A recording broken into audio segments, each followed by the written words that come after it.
So yesterday, I apparently blew up the internet.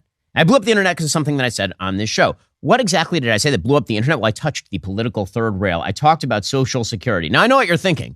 What's so spicy about Social Security? And I will admit, I was thinking the same thing because there are a few simple facts of the matter with regard to Social Security. One, we don't have the money for it, and it's a Ponzi scheme. And two, with regard to sort of the personal decision to retire, very often when people retire, they're making a bad decision. This is what I said. I want to play you the clip of what I said yesterday, and then I want to discuss why exactly this was so controversial.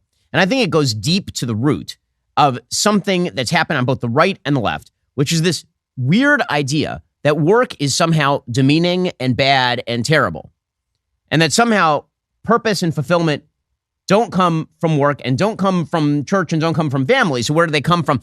That's a broader argument. We'll get to that in a moment. I want to play you this clip because this apparently set 1,000 hearts aflutter.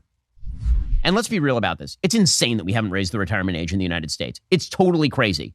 Joe Biden, if that were the case, Joe Biden should not be running for president. Hey, Joe Biden is 81 years old. The retirement age in the United States at which you start to receive Social Security and you are eligible for Medicare is 65. Joe Biden has technically been eligible for Social Security and Medicare for 16 years, and he wants to continue in office until he is 86, which is 19 years past when he would be eligible for retirement. No one in the United States should be retiring at 65 years old. Frankly, I think retirement itself is a stupid idea unless you have some sort of health problem. Everybody that I know who is elderly, who has retired, is dead within 5 years. And if you talk to people who are elderly and they lose their purpose in life by losing their job and they stop working, things go to hell in a handbasket real quick. But put all of that aside. Okay, so those are two arguments. Right, so those are two arguments. One is we have to raise the retirement age.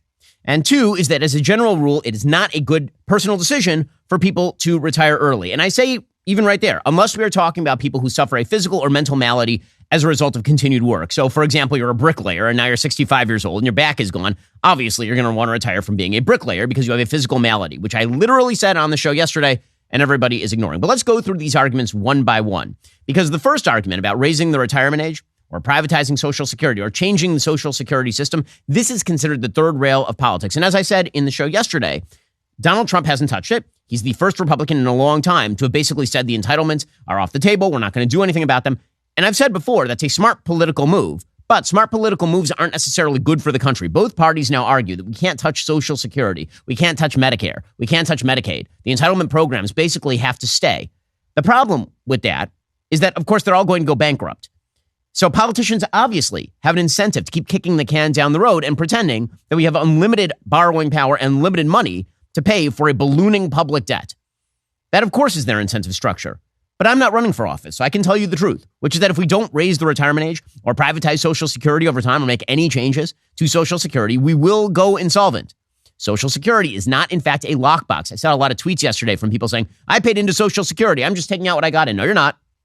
You absolutely are not. The government stole your money and paid it to somebody else. And now they're stealing somebody else's money and paying it to you. And I promise you that whatever you paid in is certainly not what you're getting out. You're either getting out way less. In my case, you're getting way less in Social Security, if ever you receive it, than you paid in. And in many cases, you're receiving far more. So my grandmother, for example, receiving Social Security, got way more than she paid in. Because Social Security is not a defined contributions plan. It's a defined benefits plan.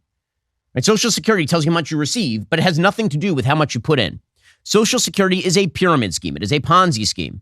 We are taking out trillions of dollars in debt to fund people retiring from work who are not somehow unable to work. That was the point that I'm making, is that many of the people that we are paying not to work right now, who are 65 years old, yes, they paid into the system, but that is because the system should not have taken their money in the first place. You should not have your money taken away from you by the federal government and then spent somewhere else. And then later, somebody else has to fill you in. You should be able to keep your own money. That's how you plan for retirement. And in fact, even the name Social Security is a euphemism, because originally what Social Security was an old age pension. That's what it was. And in fact, if you look at the history of Social Security, what you see, the history of retirement and Social Security, one of the things that you see is that it was an attempt to get older workers off the payrolls to make room for younger workers. The first kind of full Social Security scheme was put in place by Otto von Bismarck in Germany, and was a way of clearing the older payrolls of older workers because they weren't as effective. And in fact, older workers fought it. But in any case, when you look in America at the history of old age pensions, what you see is that in 1862, when the life expectancy was 39, there were some pensions that you could apply for if you were a Civil War veteran or if you were disabled, which again, makes some sense talking about people who are physically disabled. In 1890, when the life expectancy was 44, the law was amended to include disabled Civil War veterans who were disabled for any reason. In 1906, life expectancy 50, the law was amended to include old age. Now, why am I using life expectancy statistics? I'll get into that in a moment because I've seen some community notes talking about the fact that if you make it to 50 or 60 and you're living in 1906, you're likely to live till 75 or 79 or whatever. That's the wrong statistic, and I'll explain why in a second. The Social Security Act was signed into law by FDR in 1935. Again, life expectancy at that time was 60. And it kicked in Social Security at 65. Okay? It created a federal safety net for the elderly, unemployed, disadvantaged Americans because of the Great Depression. And again, the main stipulation was to pay financial benefits to retirees over the age of 65 based on lifetime payroll tax contributions. But of course, the original contributions had never occurred. So the earliest Social Security recipients were not actually getting out what they'd paid in because there was no Social Security tax.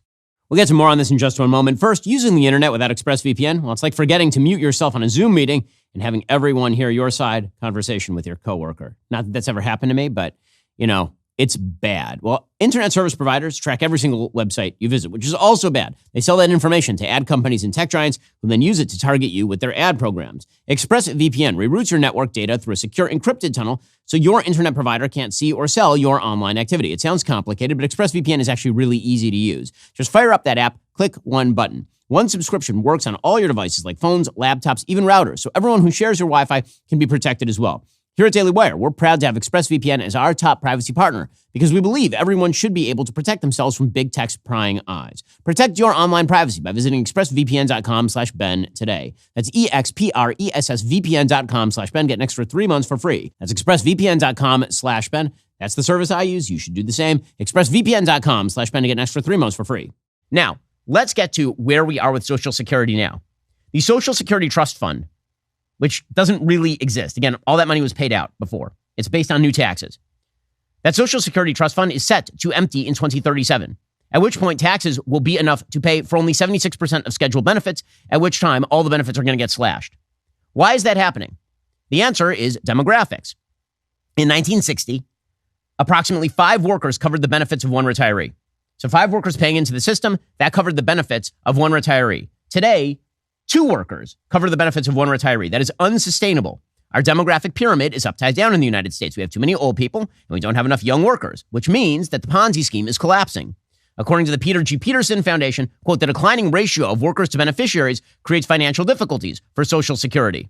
In 1960, the Social Security program had revenues of $12 billion and outlays just shy of $12 billion. By 2021, the smaller ratio led to outlays of $1.1 trillion exceeding revenues of a little under $1.1 trillion. And that gap is going to continue to grow. By 2034, the last year before the funds are expected to become depleted, the Social Security's trustees expect that costs will exceed income by $437 billion. And when those trust funds are depleted, benefits will then be limited by the income assigned to the program. And absent changes to the law, benefits will be reduced by 20%. So again, why is this happening? 2 demographic factors. 1, people did not have enough kids. You can support this pyramid scheme so long as there are enough young people who are there to work to support the elderly as filtered through government programs. But there aren't. People are having fewer babies. 2, people are in fact living longer. Around 1960, that was the end of the baby boom. The average number of children born to a woman was 3.6. Today, that number is 1.6, which is not replacement level. In 1960, if you reached 65, if you reached retirement age, you're expected to live to about 80. Today, you're expected to live to about 85. Again, according to Cato Institute, the cost of Social Security to the American taxpayer, excluding disability, in 2022 was over $1 trillion. By 2033, that's going to be $2 trillion a year, well over $2.1 trillion a year. In that year, borrowing authority for Social Security is exhausted under law, so unless Congress acts, benefits get slashed 23%. As far as the generalized debt problems with Social Security, Medicare and Social Security are now responsible for 95% of all long-term American unfunded obligations. When you hear people say that it's the Defense Department that's bankrupting the country, that is wrong. It is Medicare and Social Security. Social Security is already responsible for about 11% of the entire 2023 deficit. And according to the Social Security and Medicare Board of Trustees, this is them, the people, right? These are the people who run the thing. According to them, Medicare and Social Security, their unfunded obligations, which is about the 75-year unfunded obligation, meaning it's not funded by any of the law today, exceeds $78 trillion. $78 trillion, which is 3 times all the goods and services produced in the United States last year. So in other words, this ballooning Social Security program is bankrupt. It is. It's just a question of when the bankruptcy becomes evident to everyone. So that is where we are. Okay, so argument number 1, which is that we have to change Social Security because it's ridiculous that people are retiring at the age of 65 and then receiving benefits for legitimately 20 years, and that's going to bankrupt the country, and it's already bankrupting the taxpayer. That's obviously true. Everyone knows it. Democrats know it. Republicans know it. They just lie to you. So people are like, well, why don't politicians say this? Because they'll lose. Because they know that you don't want to hear it. Because there was somebody who tweeted at me yesterday about all of this, and he suggested, well, I paid for my parents, and now it's my children's friends' turn to pay. It's like, that's not the way that society is supposed to work. I don't want my children to pay for me. My goal is to be able to invest enough so that I can cover my children, not the other way around. And by the way, it is worth noting at this point that it will not be our children paying for us. It will be debt paying for us or immigrants paying for us as we retire. Okay, so then we get to the second argument, and this is the one that apparently set people off really a lot. Okay, the second argument that I make is that I think that retirement generally, for a lot of people, is stupid. Okay, here's what I mean by that. So I don't mean that you retiring from a job that's backbreaking labor is stupid.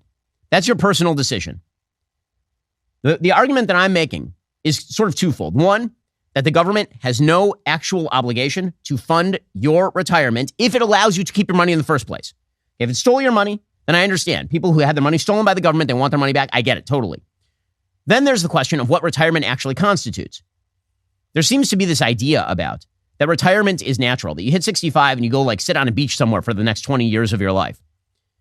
And whether that is publicly funded or privately funded, the point that I was making yesterday is that I do not think that as a general rule, it is good for people to consider themselves retired from the world. I don't think that it's good. Retirement, particularly in the post-familial, post-church age, harms mental health. It robs people of purpose. Again, I'm not saying that you can't retire if you want to. If you have the money to do so, go for it if you want to. And I'm also not saying you should be forced not to retire if you can afford to retire. I'm making the case that actually early retirement, by the data, tends to harm your health, that working longer tends to be good for you. That is the argument that I'm making. Again, not that you should be forced to work if you don't want to, and you can afford to do it, or your family will take care of you. The argument that I was making is that when you are 65 years old, if you retire, if you make that decision to retire, that's a decision that you should take really seriously. And this bizarre idea that the best thing you can do, so much that the government should sponsor it, is retire. And when I say retire, I don't mean get an alternative job. Okay, you're not retired. If you quit your job at 65, or you are forcibly retired by your company at 65, and then you take Social Security, and then you have another job, which is what a lot of people do, you're not retired. You're retired from that job. You're not a retired person.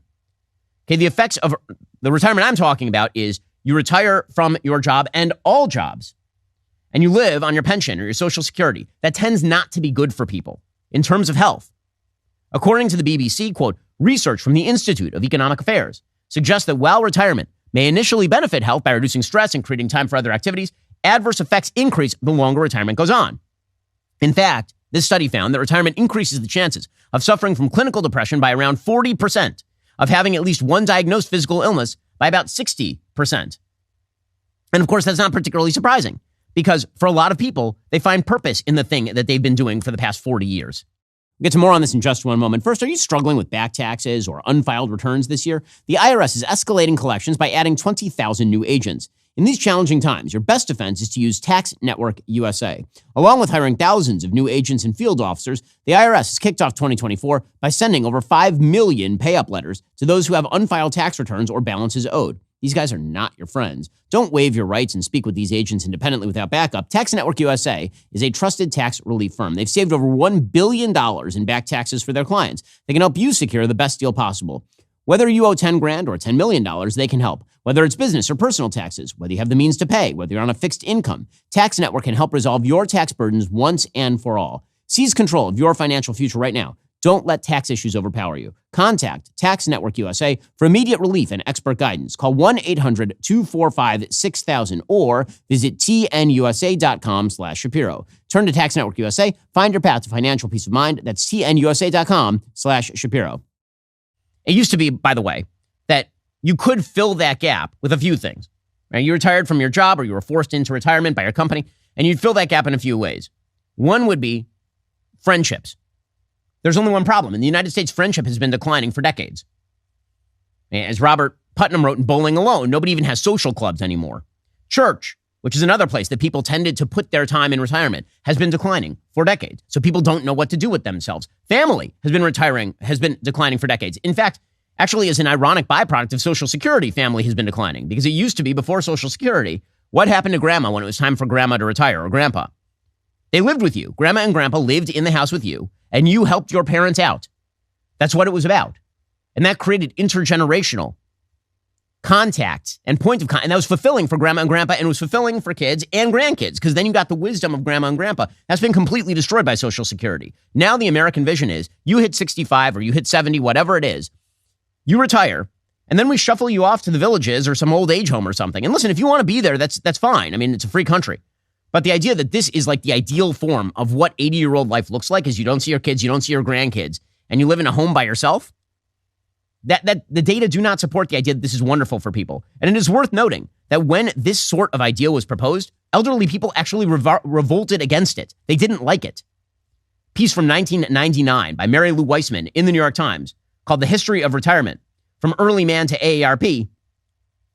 And this columnist points out that many people who were elderly did not, in fact, like doing this. Quote, what used to mean going to bed suddenly meant banishment to an empty stage of life called retirement. If people were not going to work, what were they going to do? Sit in a rocking chair? Eleanor Roosevelt thought so. Quote, old people love their own things even more than young people do. It means so much to sit in the same chair you sat in for a great many years, she said in 1934. But she was wrong. Most retired people wished they could work.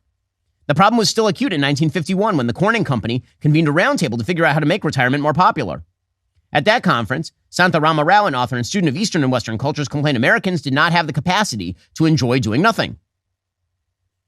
So you had retirement communities that sprang up, and those retirement communities were essentially fill your time with playing golf or whatever. But again, has that cured the problem? The answer by the data is really no. Study from the Journal of Healthcare, September 2020, prevalence of depression in retirees, a meta-analysis. Depression is more frequent in retirees, with mandatory retirement, retirement due to illness, and anticipated retirement presenting higher levels of this disease. The health role in the psychoeducational approach is highlighted in 41.6%. With almost one-third of retirees suffering from depression, it is necessary to implement prevention and early detection measures to approach a public health problem, unquote. This study, by the way, suggests that retirement is a transition which occurs in the last stage of life. It is characterized by the ceasing of work, and with that, a loss of routine, social relations, role status, accomplishments, and aspirations. This implies changing the lifestyle adopted during many years in the working stage, and supposes a phenomenon that can alter the psychosocial realm of the retiree. Additionally, the aging process supposes diverse changes in health, and it would lead to the decline of individuals who suffer it, altering their self-image, self-esteem, autonomy, and functionality. The majority of individuals understand the transition from being active in working life to retirement as the process by which they start to become old, which generates feelings of uselessness, thus predisposing them to depression. Another journal article from the Journal of Population Aging, Work, Retirement, and Depression, found a considerable depression, by the way, difference in the depression rates in men who retired. 24% said that they were depressed, compared to currently employed about 6%. They found that women, significantly less of a difference. Why? Well, because a lot of women work part-time, and so they were already engaged in stuff that they were doing outside of work. 2012, a paper, Transition to Retirement and Risk of Cardiovascular Disease from Social Science and Medicine. They found those who had retired were 40% more likely to have had a heart attack or stroke than those who were still working.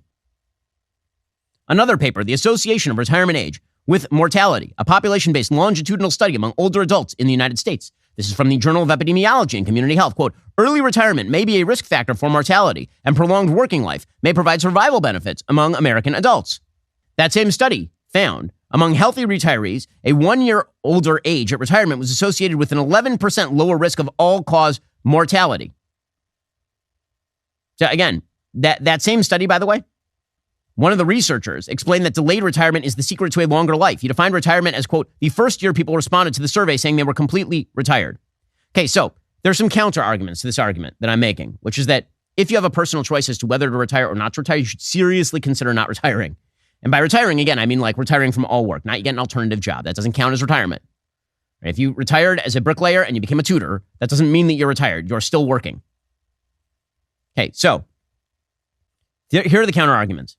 The counter arguments are that you should be able to retire from your job so you can do fulfilling things. Now, again, if your argument is that you should retire from a job you don't like to take a job you do like, that's not retirement. That's just changing jobs. If you are retiring on somebody else's dime, by the way, your choice has externalities. Somebody else is paying for your retirement. Also, you should find something that actually is fulfilling to do. But the problem is, as I've mentioned before, society has now removed many of those fulfilling things to do. Okay, then there's another bizarre argument that I'm hearing a lot. And that argument is that it is elitist to say that people should, as a general matter, continue to work because as long as you are healthy, and as long as you're healthy mentally and physically, there is something good about working. I'm not sure why that's elitist. It seems to me that that's true. Now, there are a bunch of people who are like, well, that's because you're not a bricklayer. Again, I said yesterday, if you're a bricklayer and you hurt your back, that's a completely different thing from a person who was a bricklayer, worked their way up to the management level of the bricklaying company, is still healthy, and then is forced to retire or decides to retire. Not the same thing at all. If you're talking about a health problems are an entirely different category. In fact, if you have a serious health problem, we're not talking about retirement. We're talking about disability. Because if you break your back at the age of 50, we have disability, and it seems like we probably should, not at the federal level, but at the state and local level. We should have support systems for that. But that's not the same thing.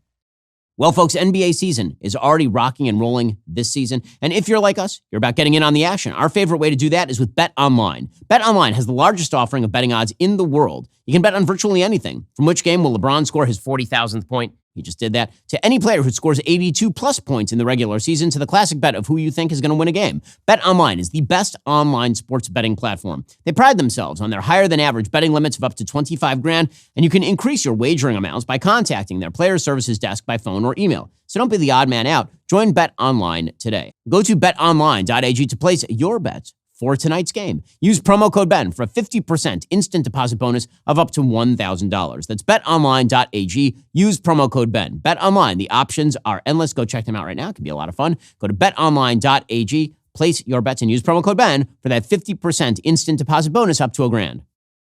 Okay, so what I'm hearing from people is sort of this left-wing argument that has now horseshoed around to some parts of the right, and that is that work is joyless and soul-deadening. Particularly blue-collar work, which actually seems elitist to me. Right? I'm hearing a lot of people who are like, well, of course you want to continue working until you're old and gray, but that's because you sit behind a desk and you talk.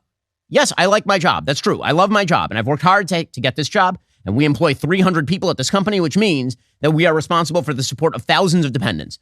I love that. That's great. I plan to work until I can no longer work, literally until I can't. Okay, but I don't understand why that wouldn't also be true of, say, an electrician or, say, a plumber or a guy who started off as a bricklayer in a bricklaying business, now owns the bricklaying business. That seems kind of actually elitist to me. That the same logic of fulfillment doesn't apply to people who are blue collar.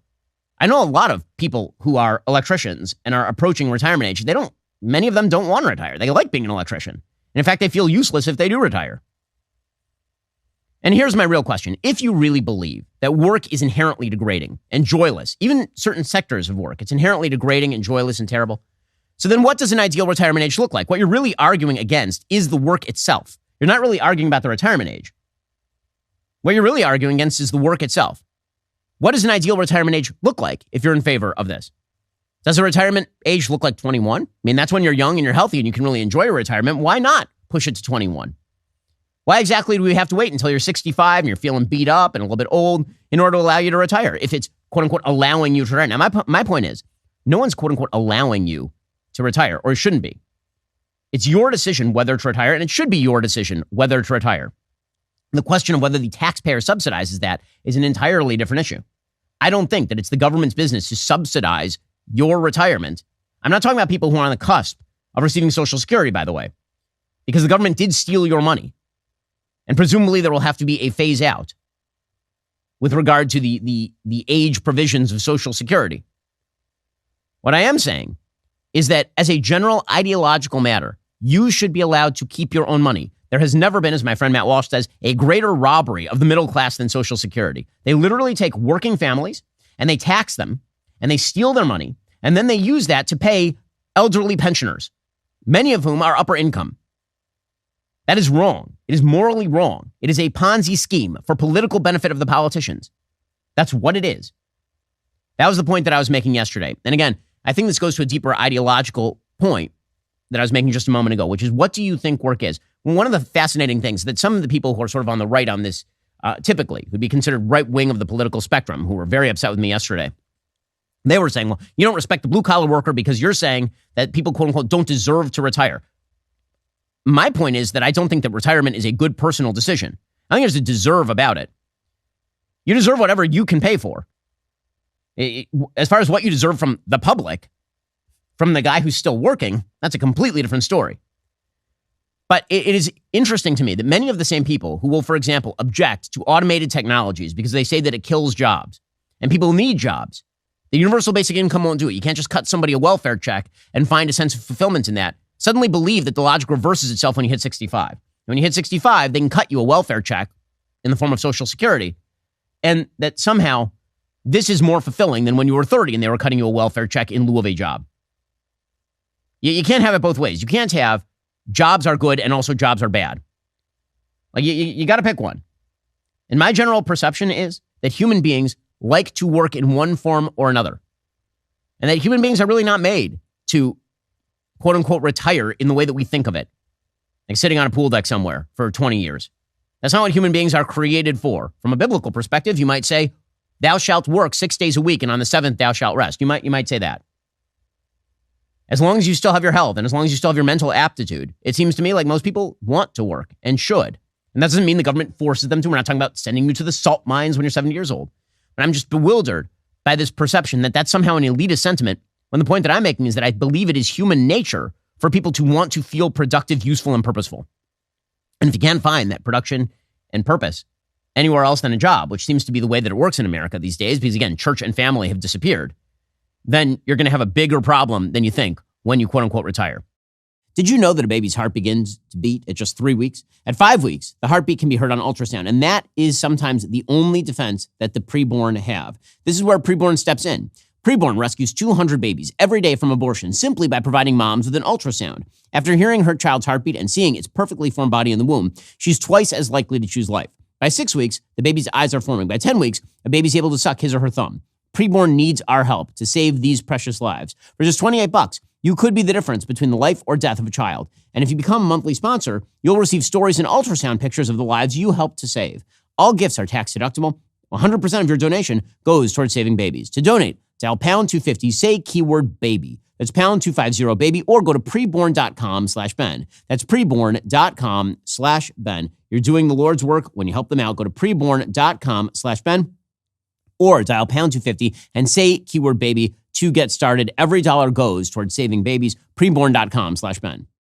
Meanwhile, in the world of daily politics, the big story of the day yesterday was the testimony of special counsel Robert Hur. Robert Hur is, of course, the former special counsel who investigated Joe Biden's possession of classified documents after he left the vice presidency.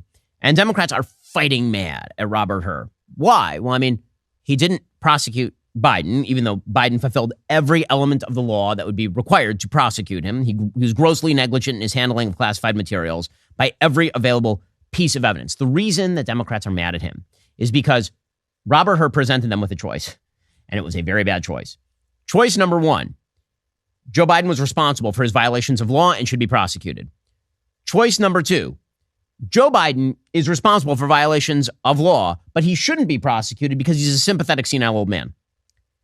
And that's the reason why Hur didn't recommend prosecution. He said, yes, he fulfills all of the conditions of violation of the law for years on end. He kept classified documents from like Schiffs in his house and in a variety of other locations. But the reason we can't prosecute him is because he's senile. The reason we can't prosecute him is because he is a doddering old fool. And if you get that guy in front of a jury, it's going to be very hard to convict an 81-year-old man of keeping classified documents next to his Corvette in the garage. That was the actual report from Robert Hur. We went through it at the time. Democrats are fighting mad at this because, of course, Democrats wanted Biden exonerated on the law, which couldn't happen because he violated the law. And then because he couldn't exonerate him on the law, he had to exonerate him He didn't really exonerate him legally. He had to let him off the hook because he was a doddering old fool. And Democrats don't want Joe Biden called a doddering old fool in the run-up to a presidential reelect effort. And so what you got yesterday is Democrats berating Robert Hur, just really, really mad at Robert Hur. So here is the worst congressman in the country, probably, Adam Schiff, just as a congressperson. I'm not talking about like terrorist supporters like Rashida Tlaib and Ilhan Omar or something. I'm talking about just like as a congressperson who is corrupt and venal. Adam Schiff is unparalleled. So here's Adam Schiff berating Robert Hur for the great sin of pointing out that Joe Biden is feeble, which is why you can't prosecute him. And you also understand DOJ policy that you are to take care not to prejudice the interests of the subject of an investigation, right? That is generally one of the interests that DOJ policy requires that prosecutors respect. And it was your obligation to follow that policy in this report, was it not? It was also my obligation to write a confidential report for the Attorney General explaining completely my decision. What you did write was deeply prejudicial to the interests of the president. You say it wasn't political, and yet you must have understood. You must have understood the impact of your words. You must have understood the impact of your decision to go beyond the specifics of a particular document, to go to the very general, to your own personal, prejudicial, subjective opinion of the president, one you knew would be amplified by his political opponent, one you knew that would influence a political campaign. You had to understand that. And you did it anyway. Schiff is such a smarm machine. Again, the only reason Joe Biden isn't in the dock right now is because Robert Hur said that he's senile. That's literally the only reason. You have that. It's now that button choice meme, right? Button 1, Biden is senile, so we can't prosecute him. Choice number 2, Biden is not senile. We should prosecute him. Those are the only two choices. There is no third choice where Joe Biden did not violate the law. That choice is not available. Democrats cannot have it both ways, but they were trying to. So one House Democrat, this would be Hank Johnson, who believes that the island of Guam is going to tip over. That's literally a thing that he once said. Accused Robert Hur of trying to get a favor from Donald Trump with this report. Again, honest to God, if you ever want to know why the founding fathers designed it so that there were checks and balances in American government, and we shouldn't look to government to get things done, look no further than every public hearing where every single congressperson makes an ass of themselves. These people have a collective IQ lower than the wattage of the light bulb right here, like significantly lower. And we're talking about 435 people have a collective IQ lower than a 100-watt light bulb. It's amazing. Here's Hank Johnson just being terrible as usual. Are you a member of the Federalist Society? I am not a member of the Federalist Society. But you are a Republican, though, aren't you? I am a registered Republican. Yes, sir. And you're doing everything you can do to get President Trump reelected so that you can get appointed as a federal judge or perhaps to another position in the Department of Justice. Isn't that correct? Congressman, I have no such aspirations, I can assure you, and I can tell you that partisan politics had no place whatsoever in my work. It had no place in the investigative steps that I took. It had no place in the decision that I made, and it had no place in a single word of my report. Okay, but again, the implication by Democrats is the only reason that Robert Hur would say he's senile is because he's a mean old Republican. Again, that's the only reason that Joe Biden isn't being prosecuted. And then it was fun to watch as Democrats tried to spin it the other way. So they tried to say, well, okay, sure, Biden, maybe he's senile, but does it really matter? So, for example, Steve Cohen of Tennessee, he says, well, sure, Joe Biden can't remember things anymore. Sure, Joe Biden would fail a game of Go Fish. Sure, like, okay, fine. But does he really need a memory? Do we need brains anymore? Maybe not. The fact is, Mr. Biden sat through 5 hours, and he did an admirable job. And he did an outstanding job in the State of the Union, laying out the case for the future of America, for the middle class, for democracy around the world, for standing up to the Russians, not bending down to them. That's what's important. Not if you can be like on the $64,000 question, assuming it was legit, and answering every single question correctly. That's not what you need to be president. To be president, you need to have values. You need to have an understanding of what values America has and needs to maintain to keep the world safe and peaceful. That's dealing with Ukraine. That's dealing with difficult people like Netanyahu in Israel to try to get something done that's what correct. What does that do with Robert Hur? Robert Hur's sitting there like, why are you lecturing me? What the hell? Understanding Social Security and Medicaid. are important institutions that help seniors, not senile people. I mean, I really object to that comment. People see nobody suggests he's senile, and that's disrespectful of senior people with any kind of memory disability. Lots of seniors have memory disability, but they're not senile, and to do such was shameful. Joe Biden is how dare you use the word senile to describe this senile man? President who knows American values. No, he is not. He's a terrible president who is not competent, which is why the polls have him losing to Donald Trump right now.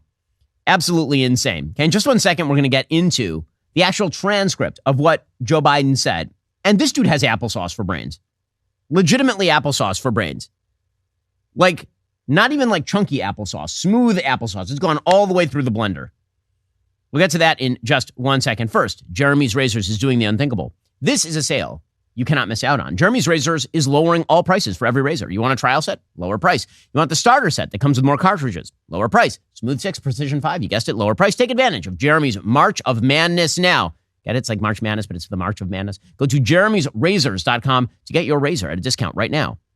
Alrighty, so let's talk about what's actually in the transcript, because we have heard from Steve Cohen that, in fact, Joe Biden did an admirable job.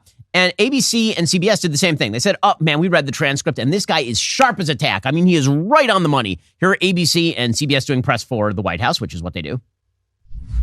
I have reviewed the full transcript myself, all 250 pages of it, and there are moments where the president does have memory lapses, especially, for instance, in his recall and description of his son Beau's death. The president struggles to remember the year that Beau died, though he does remember the exact date. But overall, George, I have to tell you, the image that you get of the president that you take away largely mirrors that of his public persona. He staunchly defends his handling of classified material, has detailed recollection of events from years ago. He is also very conversational. He even jokes with the committee. And yes, he does go on some lengthy tangents and tends to ramble, as Joe Biden does. Many of the details that Biden couldn't recall, such as how boxes were packed up, how they were transported, those are things that would likely be tricky for anyone to remember decades later. It is notable, though, that Hur wrote that Biden could not remember when his son Beau died. That's just not true. One thing is very clear from the transcript. Biden was cooperative throughout the entire interview process. Sharp as a tack. I mean, that dude is really on top. Okay, so now let's talk about what's actually in the transcript. According to the Washington Free Beacon, transcripts of Hur's interview with Biden released Tuesday and reviewed by the Washington Free Beacon support Hur's assessment there are significant limitations surrounding Biden's memory. Throughout the 5 hours of interviews on October 8th and 9th, Biden struggled to recall relevant details about his handling of classified records or when he served as vice president. The transcript also confirms Biden could not recall when his son Beau died, and further shows the president raised that subject unprompted, which of course contradicts the lie that Joe Biden told at his February 8th press conference, where he mixed up the presidents of Mexico and Egypt. You remember, he started yelling that Robert Hur brought up his son, which is a lie. It was Joe Biden. Not only is that the case, that when Biden started talking about Beau, Hur said, "Sir, I'm wondering if this is a good time to take a break briefly." So Hur tried to say to him, like, do you want to stop? Because this is emotional. Remember that Joe Biden basically called him a son of a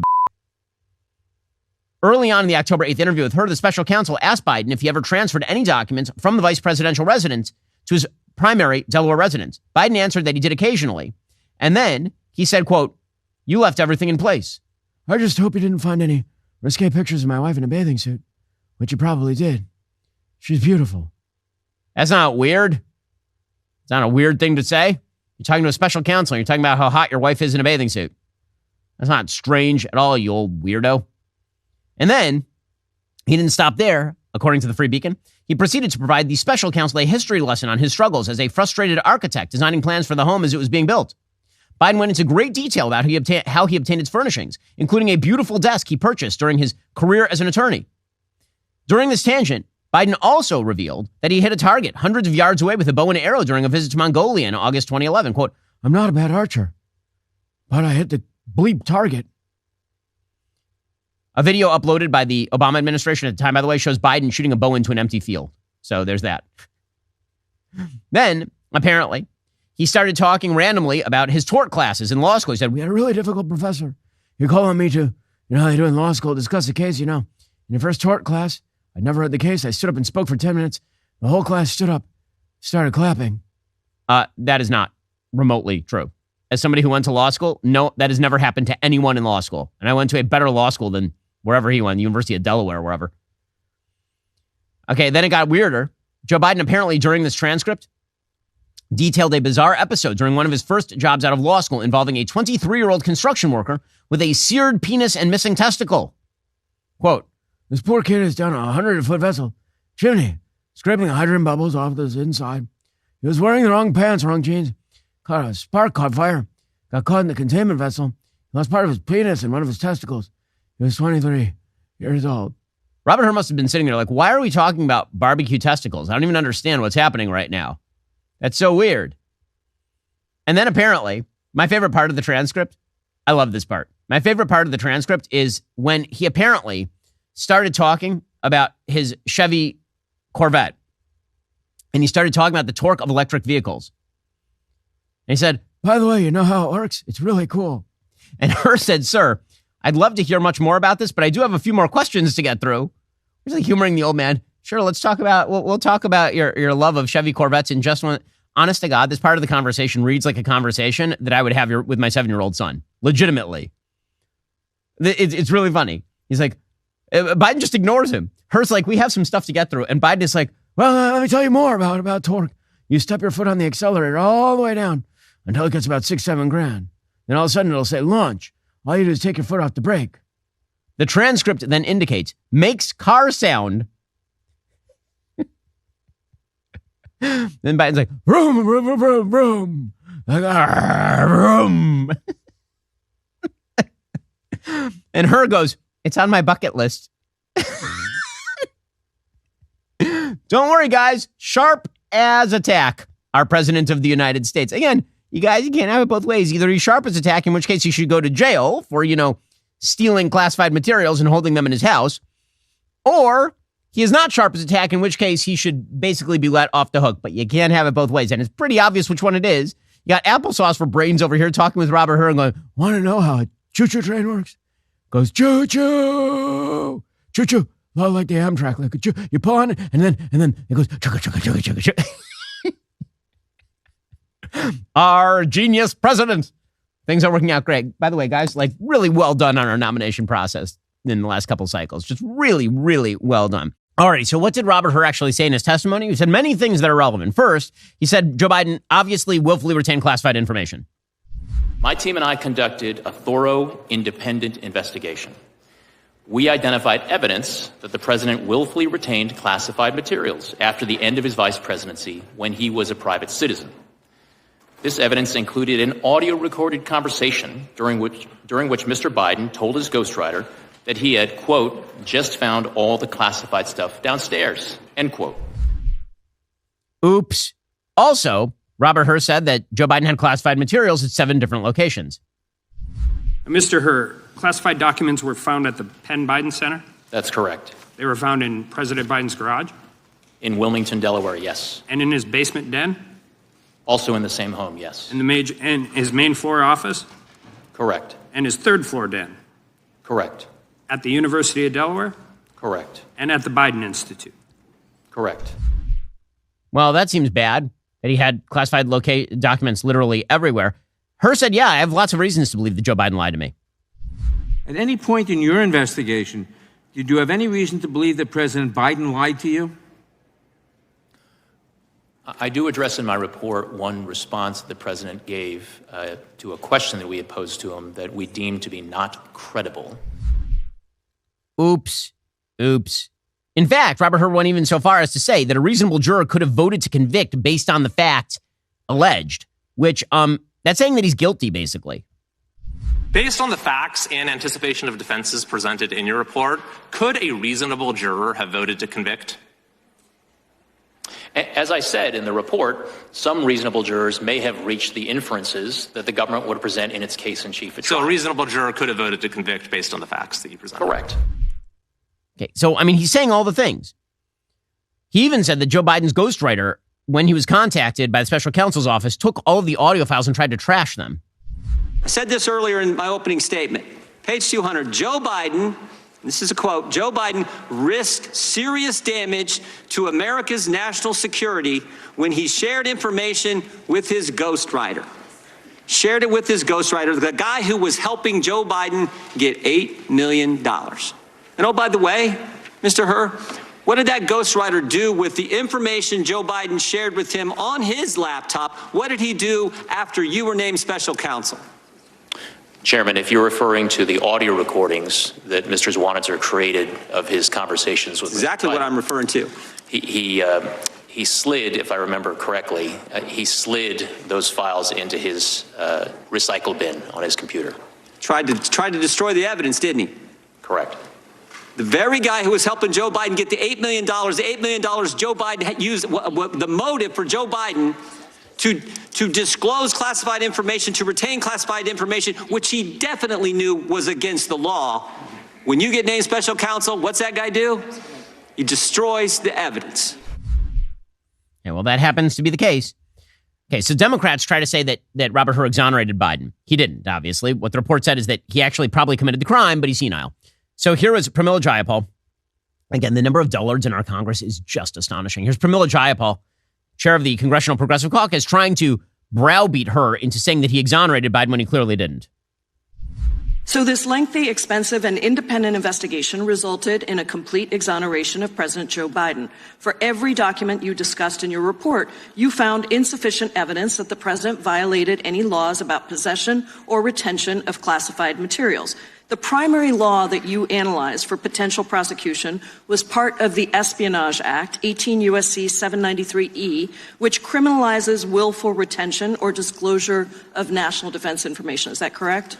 Congresswoman, that is one statute that we analyzed. I need to go back and make sure that I take note of the word that you used, exoneration. That is not a word that I'm going to continue with my questions. I'm going to continue with my questions. I know that the term I ultimately reached whether sufficient evidence existed such that the likely outcome you exonerated would be a conviction. I know that the term willful retention has a Mr. Hur, it's my time. I love that. So she's just lying about what he said. And then the minute he says that's not true, she goes, I reclaim my time. These clowns. Okay, the actual bombshell in all the testimony was none of this. Right, this is all for show. We knew all this from the report. The bombshell is that Hur actually said that the White House asked him to water down the report, which is kind of amazing. I thought that the White House wasn't supposed to get involved with the special counsel. I thought the special counsel was free to pursue whatever he wanted. But apparently they literally contacted him and tried to get him to water down the report so as to downplay the actual rationale for not prosecuting Joe Biden. So is it correct on that February 5th letter that was sent to you asking you to change references to the president's poor memory? Wasn't there a request by the White House to do that? There was a request, yes. And, Mr. Chairman, I think the record should show that the gentleman from Maryland earlier said that was not the case. I think he said, nor did he seek to redact a single word of Hur's report. Obviously, Mr. Hur is telling us differently here. And didn't the White House then go to the Attorney General himself and say that he would like to see changes to the references in regards to the president's memory? The White House counsel did send such a letter. Okay, well, that would be the big story, right? Is that the White House literally tried to push the special counsel to change the report so as to politically help Joe Biden, which, again, was not possible. Just the logic of the case, that was an impossibility. All right, guys, the rest of the show continues right now. Joining me in person is Peter Schweitzer. He's the author of the brand new bestseller, Blood Money, Why the Powerful Turn a Blind Eye While China Kills Americans. If you're not a member, become a member. Use code Shapiro. Check out for 2 months free on all annual plans. Click that link in the description and join us.